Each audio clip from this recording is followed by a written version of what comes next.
Olá, sou a professora Irene. E eu sou o professor Fábio Ferraz. Prepare-se para ampliar seus conhecimentos. Vamos Vamos lá? lá? Na aula de hoje, nós iremos falar sobre os coacervados, ou seja, a matéria orgânica que deu a origem da vida biológica no planeta Terra. Nós vimos em aulas anteriores sobre as principais teorias da origem da vida biológica. Vimos que, de forma geral, existem 4 teorias, sendo que uma delas, que é a abiogênese, ela já foi excluída. E sobrou para nós o criacionismo, que seria uma crença religiosa que a humanidade, a vida, a Terra e o universo são criação de um agente sobrenatural. Porém, esta é uma teoria não científica. Existe a teoria da panspermia, que diz que os seres vivos não surgiram na Terra, mas em outros planetas. Eles foram trazidos para a superfície terrestre através de esporos ou outras formas resistentes. Então, na verdade, a matéria orgânica ou seres vivos propriamente dito teriam chego ao planeta Terra através dos meteoros que bombardearam a Terra primitiva. E nós temos hoje a teoria científica mais aceita e divulgada, que é a teoria da biogênese, que diz que um ser vivo só se origina a partir de outro ser vivo pré-existente. Porém, na aula passada, nós não explicamos como o ser vivo surgiu na Terra, mas sim como ele prosperou, como ele evoluiu e como ele pode ter se perpetuado através da reprodução. Então, a nossa aula de hoje ela vai basicamente se dedicar à explicação da origem da vida na Terra pela própria matéria orgânica da Terra. Então, como surgiram os primeiros seres vivos. E vamos falar agora sobre a origem pré-biótica de compostos orgânicos. De onde teriam vindo as moléculas orgânicas que originaram os primeiros seres vivos? Ainda não há resposta definitiva para essa questão.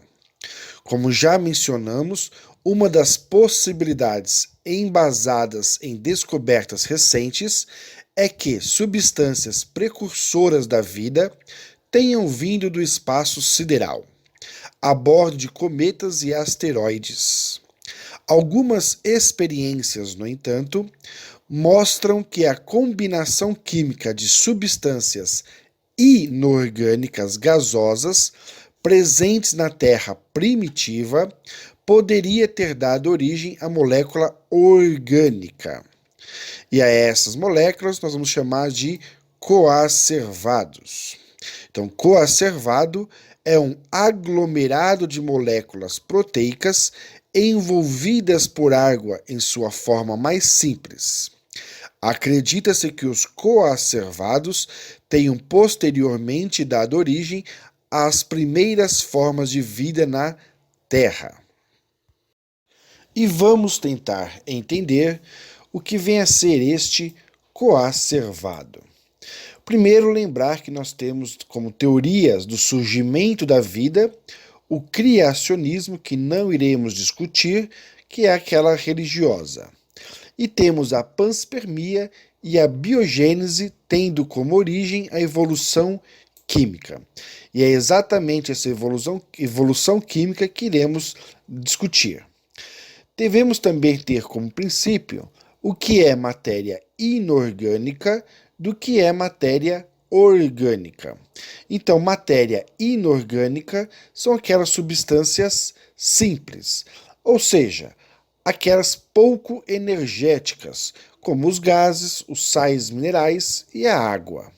E nós temos como matéria orgânica as substâncias complexas, ou seja, aquelas mais energéticas, como as proteínas, os ácidos nucleicos do tipo DNA e RNA, os lipídios, que são as gorduras, as vitaminas e os carboidratos, como os açúcares. Então, o nosso organismo, por exemplo, ele é formado por matéria inorgânicas, gases, sais minerais e água, e por matéria orgânica, proteína, DNA e RNA, que são os ácidos nucleicos, lipídios, gorduras, vitaminas e açúcares como carboidratos.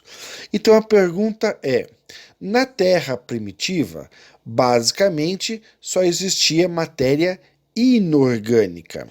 E como que a partir da matéria inorgânica pode existir ou pode ser feito a matéria orgânica, que é a matéria base de todos os seres vivos? Então esta é a principal dúvida, esta é a principal preocupação.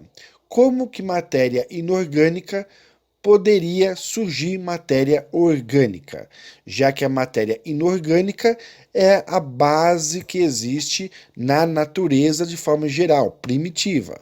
Já a matéria orgânica, a matéria elaborada, ela está presente nos seres vivos, mas não encontramos de forma livre na natureza, podemos assim dizer. Então esta é a principal preocupação. Segundo a panspermia, esta matéria orgânica poderia ter vindo de outro planeta, poderia ter vindo de outros lugares e ter sido trago aqui para nós na Terra. Porém, hoje em dia, vários experimentos e estudos conseguem transformar a matéria inorgânica em matéria orgânica de forma relativamente simples, através de um experimento que vamos explicar no decorrer da aula, em outros slides. Nós iremos ver que é possível transformar a matéria inorgânica, ou seja, a base de gases e água e sais minerais, transformar esses elementos inorgânicos em elementos orgânicos. A essa transformação, nós vamos ver mais para frente, que vai formar proteínas, então, através de gases, sais minerais e água, e através de um ambiente propício, eu consigo transformar essa matéria inorgânica em orgânica, como DNA, lipídios, como DNA. O que se sugere que nós vamos estudar, o que vem a ser os coacervados, é que essas proteínas formadas no ambiente aquoso foram se juntando e se organizando, formando uma estrutura formada por água, proteínas, lipídios e material genético, que seria a matéria orgânica organizada. E essa junção de matéria orgânica junto com água, organizadamente falando, separada do meio ambiente, uma estrutura já organizada e isolada do meio ambiente, nós vamos chamar isso aqui de coacervados. Os coacervados não são seres vivos propriamente dito, mas esses coacervados, com o passar de muito tempo de evolução, de modificação, estes sim poderiam, com o passar do tempo e com modificações mais complexas, dar origem às bactérias, que foram considerados seres primitivos da Terra. E essas bactérias seriam os primeiros seres vivos.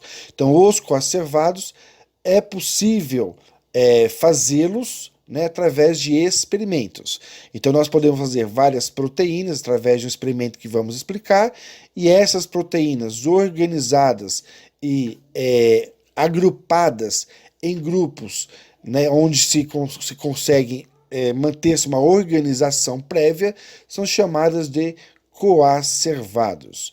E nós vamos estudar nos próximos slides exatamente esse processo de produção de matéria orgânica através da matéria inorgânica. E vamos falar, portanto, da hipótese dos primeiros seres vivos de Oparin e Haldane. Trabalhando independentemente, ou seja, de formas separadas, o cientista russo Alexander Oparin, que viveu entre 1894 a 1980, e o cientista inglês John Burdon Haldane, que viveu entre 1892 e 1964, propuseram na década de 1920 hipóteses semelhantes sobre como a vida teria se originado na Terra. Apesar de existirem pequenas diferenças entre as hipóteses desses cientistas, basicamente eles propuseram que os primeiros seres vivos surgiram a partir de moléculas orgânicas que teriam se formado na atmosfera primitiva e depois nos oceanos, a partir de substâncias inorgânicas. Vamos, de modo simplificado, apresentar uma síntese dessas ideias. As condições da Terra antes do surgimento dos primeiros seres vivos eram muito diferentes das atuais. As erupções vulcânicas eram muito frequentes, liberando grande quantidade de gases e de partículas para a atmosfera. Esses gases e partículas ficaram retidos por ação da força da gravidade e passaram a compor a atmosfera primitiva. Embora não exista um consenso sobre a composição da atmosfera primitiva, foi proposto no início que, provavelmente, era formada por metano, amônia, gás hidrogênio e vapor d'água. Não havia gás oxigênio, ou ele estava presente em baixíssima concentração. Por isso se fala em ambiente redutor, isto é, não oxidante. Nessa época, a Terra estava passando por um processo de resfriamento, que permitiu o acúmulo de água nas depressões de suas costas, formando os mares primitivos. Esta é uma característica geral da Terra primitiva, uma terra onde era inóspita, ou seja, muito quente e radioativa, não propício para a vida como a conhecemos. Muitas erupções vulcânicas, o que deixava a Terra mais quente e com bastante gás carbônico na atmosfera. Não existiu gás oxigênio, e caso existisse, em pequena quantidade. Não possuía camada de ozônio, ou seja, a radiação solar atingia a Terra de forma direta. A atmosfera era reativa, instável. E tínhamos como os principais gases componentes o vapor de água, o gás hidrogênio, a amônia, o gás metano e o gás carbônico. Então, nesta imagem, podemos ver qual que é a aparência, a perspectiva de como fosse a Terra primitiva. Aqui estaria a Lua bem próximo da Terra, que hoje é bem mais distante, atacada constantemente por meteoros, e pequenos asteroides, que quando chegam na Terra são chamados de meteoros, onde esses meteoros foram responsáveis por trazer a água para o nosso planeta e, para a panspermia, trazer também material orgânico ou a própria vida em si, a vida primitiva. E para a teoria da biogênese com evolução química, não. Esses meteoros trouxeram a água, porém não trouxe matéria orgânica. E esse era o aspecto da Terra primitiva. As descargas elétricas e as radiações eram intensas e teriam fornecido energia para que algumas moléculas presentes na atmosfera se unissem, dando origem a moléculas maiores e mais complexas. As primeiras moléculas orgânicas, é importante lembrar que na atmosfera daquela época, diferentemente do que ocorre hoje, não havia o escudo de ozônio, o O3, contra as radiações, especialmente a ultravioleta, que, assim, atingiam a Terra com grande intensidade. As moléculas orgânicas formadas eram arrastadas pelas águas das chuvas e passavam a se acumular nos mares primitivos, que eram quentes e rasos. Esse processo, repetindo-se ao longo de muitos anos, teriam formado os mares primitivos em verdadeiras sopas nutritivas, ricas em matéria orgânica. Então, nós temos aqui as descargas constantes elétricas, além da radiação constante, já que não tínhamos a barreira de ozônio, e formação de matéria orgânica na superfície dos oceanos primitivos, que eram rasos, formando uma espécie de sopa orgânica, uma sopa cheia de compostos orgânicos simples. Essas moléculas orgânicas poderiam ter se agregado formando coacervados, nome derivado do latim coacervare, que significa formar grupos. Então, grupos de proteínas, grupos de matéria orgânica. No caso, o sentido de coacervados é o de conjunto de moléculas orgânicas reunidas em grupos envoltos por moléculas de água. Esses coacervados não eram seres vivos, mas uma primitiva organização das substâncias orgânicas em um sistema semi-isolado do meio ambiente, podendo trocar substâncias com o meio externo e havendo possibilidade de ocorrerem inúmeras reações químicas em seu interior. Então aqui está a representação de vários coacervados em um ambiente de laboratório. Então, coacervados seriam grupamentos de matéria orgânica, um princípio de organização biológica. Não se sabe como a primeira célula surgiu, mas pode-se supor que, se foi possível o surgimento de um sistema organizado como os coacervados, podem ter surgido sistemas equivalentes, envoltos por uma membrana formada por lipídios, gorduras e proteínas, e contendo em seu interior a molécula de um ácido nucleico, que seria o DNA ou RNA. Com a presença do ácido nucleico, essas formas teriam adquirido a capacidade de reprodução e regulação das reações internas. Nesse momento, teriam surgido os primeiros seres vivos, que, apesar de muito primitivos, eram capazes de reproduzir, dando origem a outros seres semelhantes a eles. Então aqui, por exemplo, seria uma bactéria primitiva aqui representada, né? Seres organizados de forma simples, mas com a capacidade agora de reprodução e controle metabólico, que seria a regulação das reações internas. Então, a partir do momento que eu tenho um grupo de matéria orgânica agrupada, organizada, capaz de fazer uma regulação interna do seu funcionamento e capaz de se reproduzir, eu formei o primeiro ser vivo propriamente dito. Nesta imagem, por exemplo, podemos ver o que Oparin e Haldane, que são cientistas independentes, que formularam suas hipóteses, ou seja, suas ideias de como poderia ter surgido o primeiro ser vivo da Terra.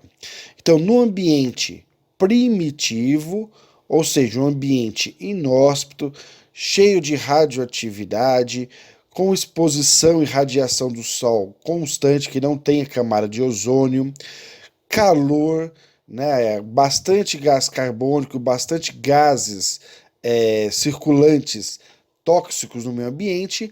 Como é que eu poderia, num ambiente caótico como este, chegar à célula dos seres vivos, né?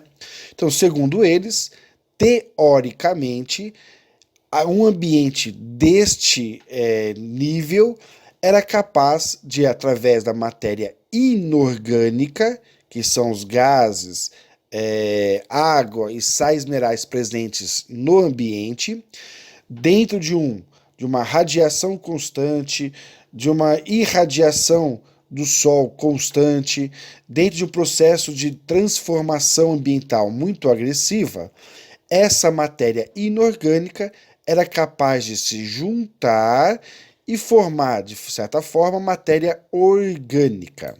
Formar as chamadas proteínas simples e matéria orgânica simples.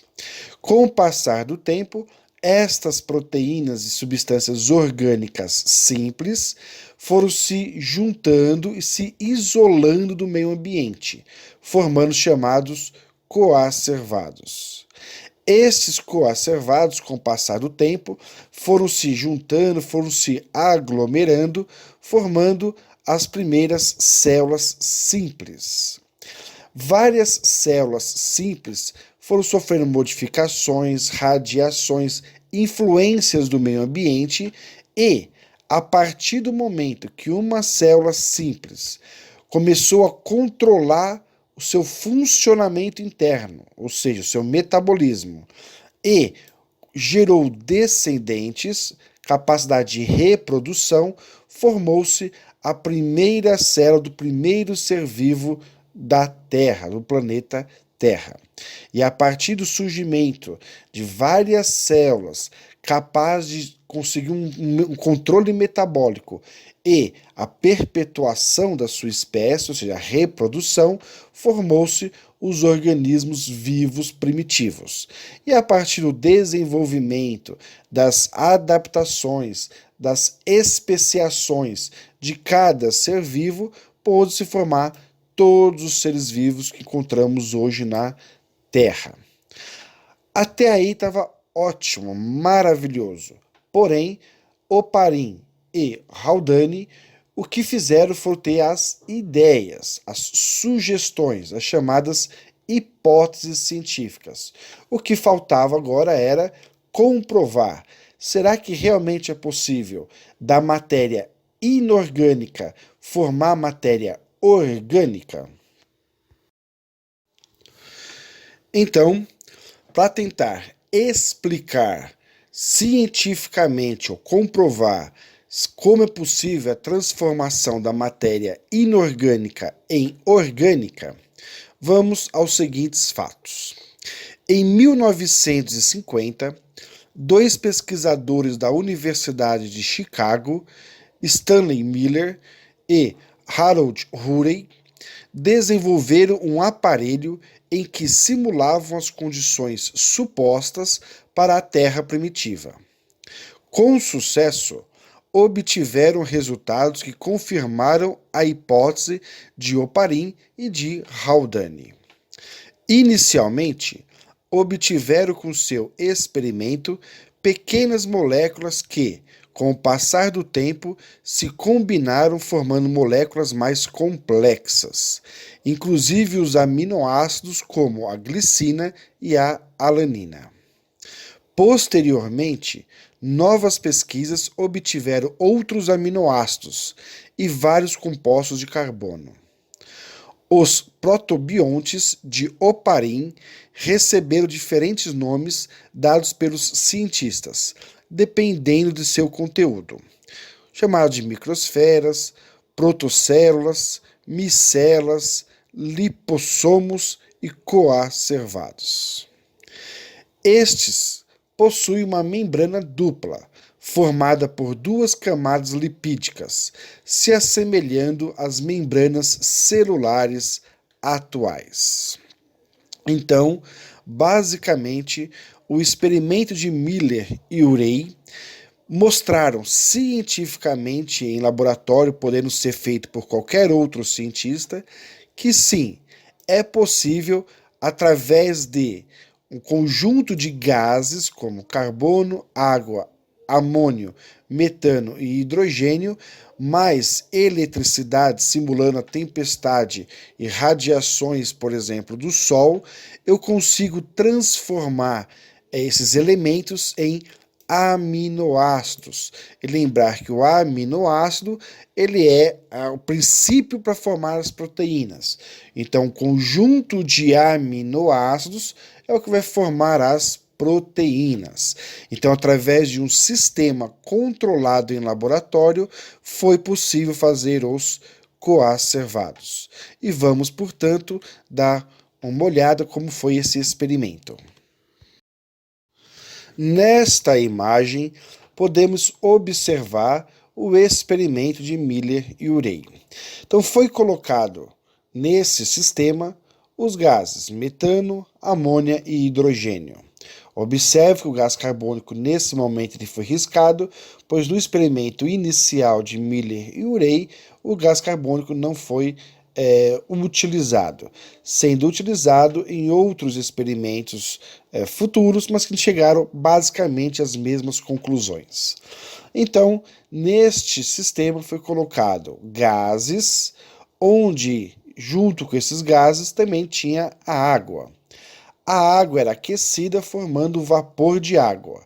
Este vapor de água, misturado com os gases aqui injetados, eles eram conduzidos até uma região radioativa, onde tinham descargas elétricas aplicadas na mistura de gases que reproduziam os raios das tempestades.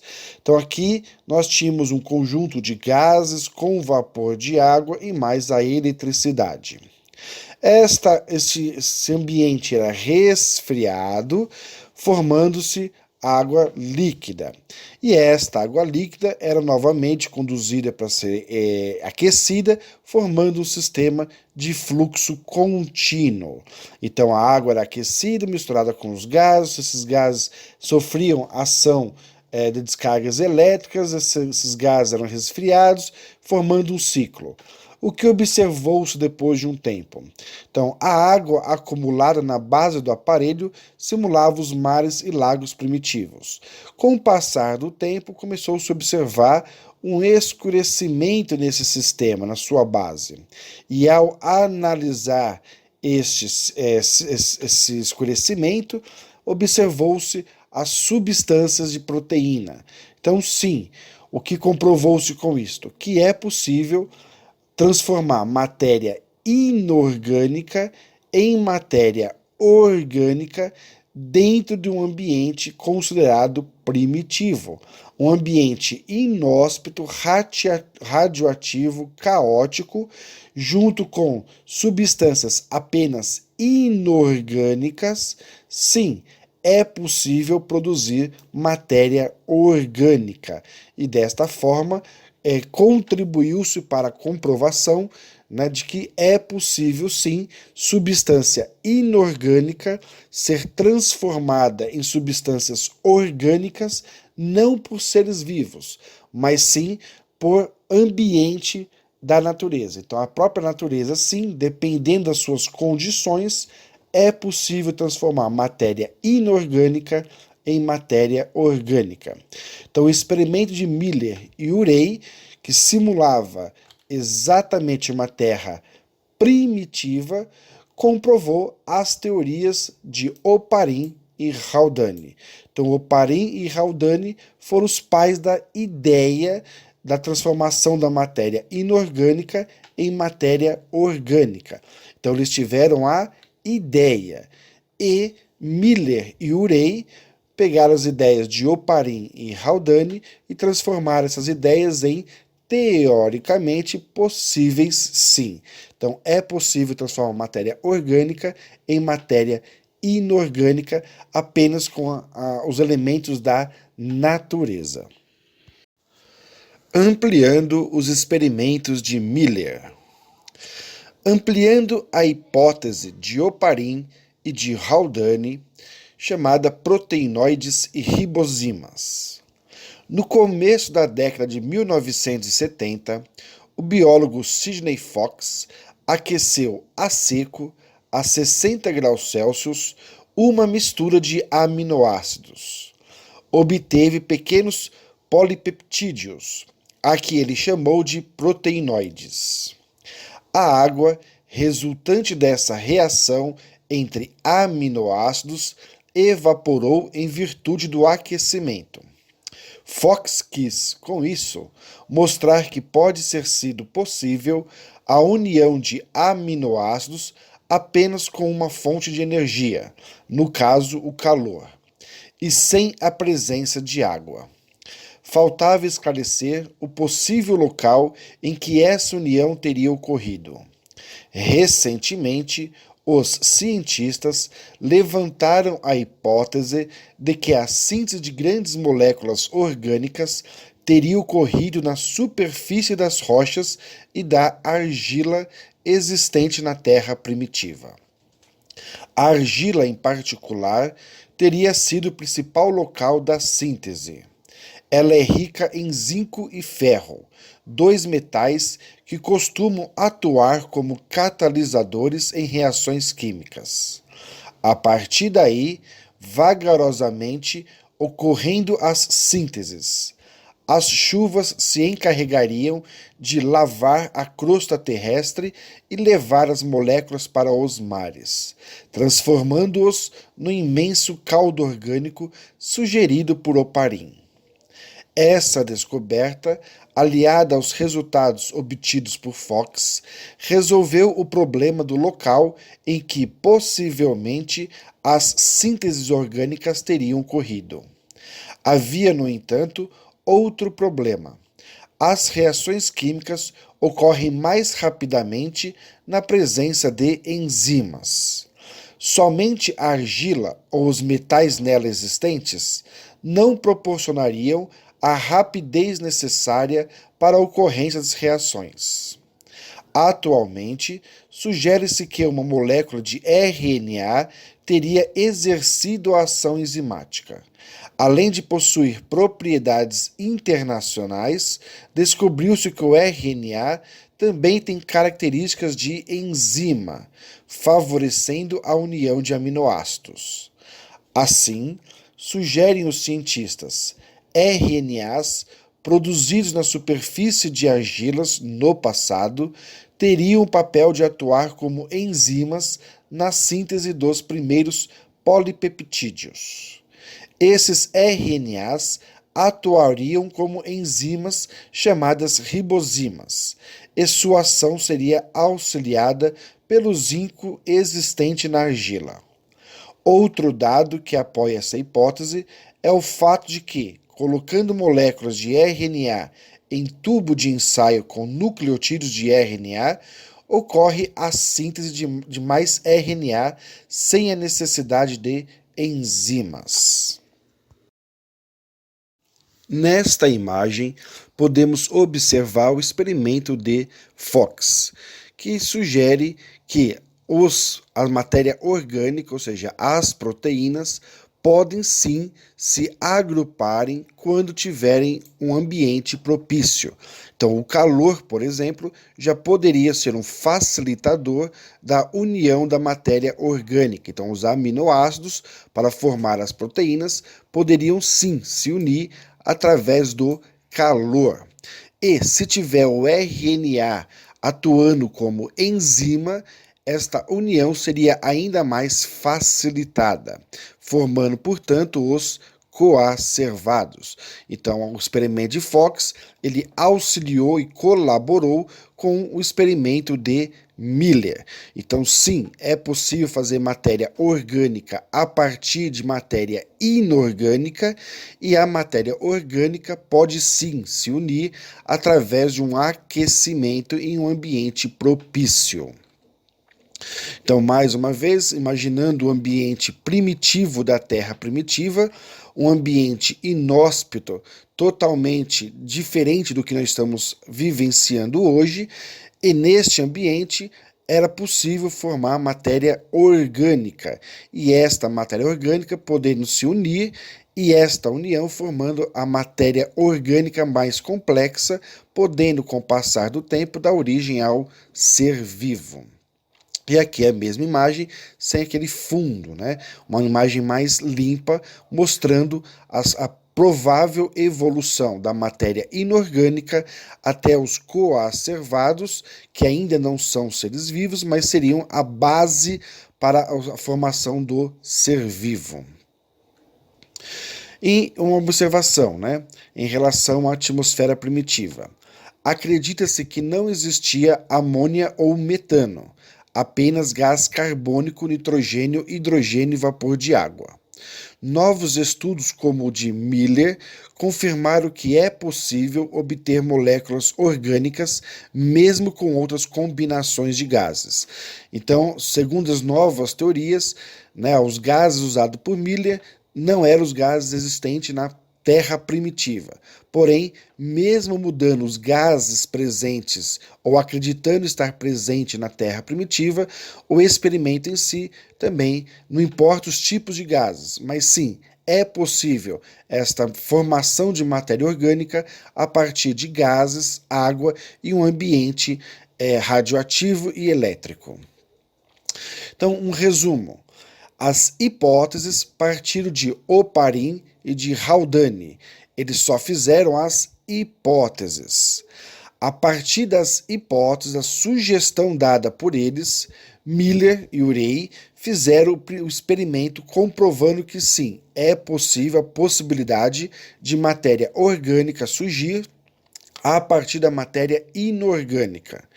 E Fox, com seu experimento, ele deu a possibilidade de matéria orgânica se unir sem a presença de enzimas.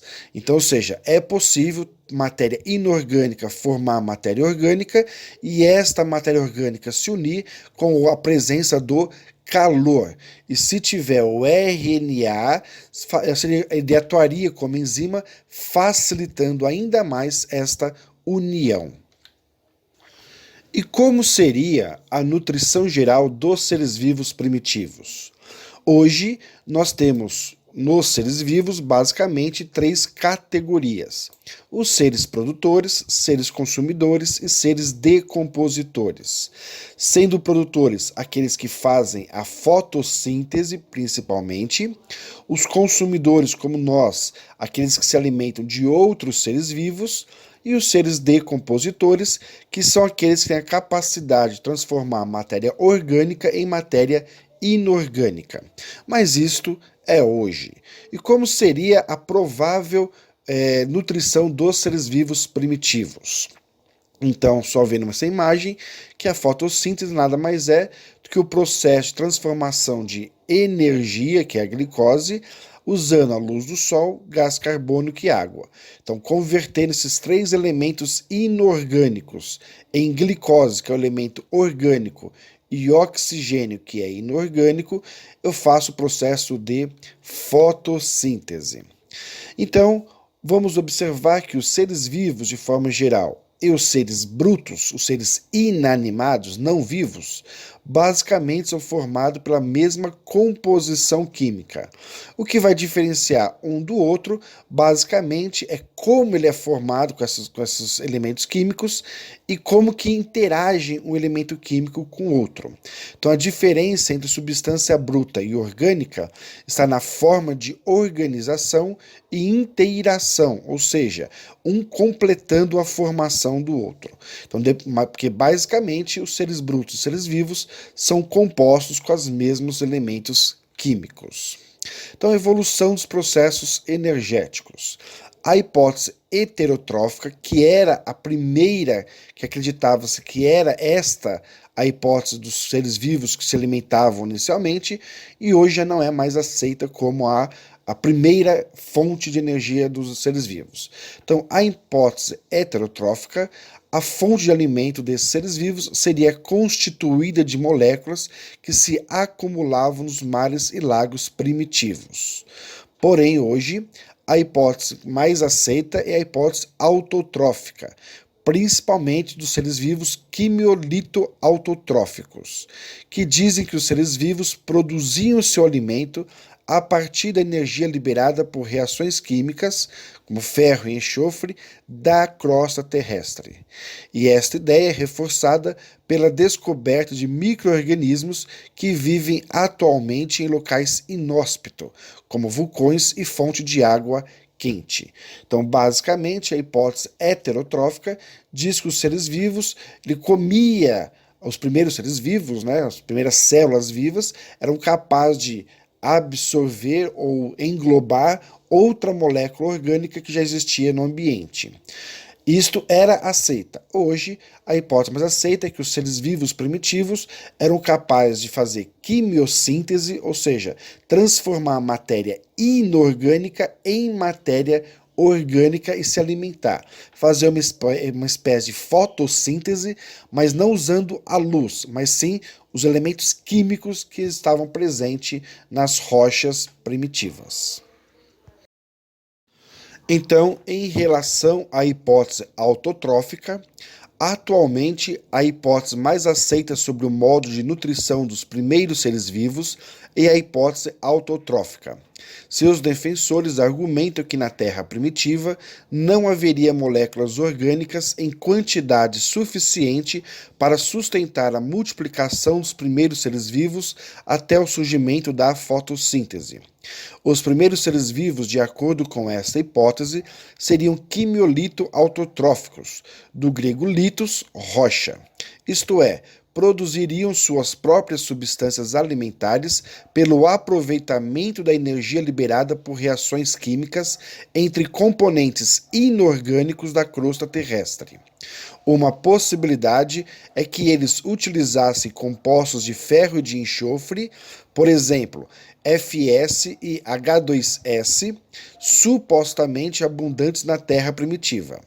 Essa ideia tem se consolidado devido à descoberta de micro-organismos chamados árqueas, alguns dos quais vivem em ambientes inóspitos, como fontes de água quente e vulcões submarinos, onde há a liberação contínua de gás sulfídrico, H2S. Essas árqueas obtêm energia a partir de reações químicas como a mostrada a seguir. Então eu tenho compostos inorgânicos, eu consigo transformar em energia. Segundo a hipótese autotrófica, a partir dos primeiros seres quimiolito-autotróficos, teriam surgido os outros tipos de seres vivos. Primeiro os que realizam fermentação, depois os fotossintetizantes e, por fim, o que respira o gás oxigênio, chamados aeróbios. E assim damos por encerrado a nossa aula de hoje. Esperamos vocês na próxima videoaula. Agradecemos o seu interesse Continue buscando sempre o seu conhecimento. e continue a assistir às nossas aulas. Até mais!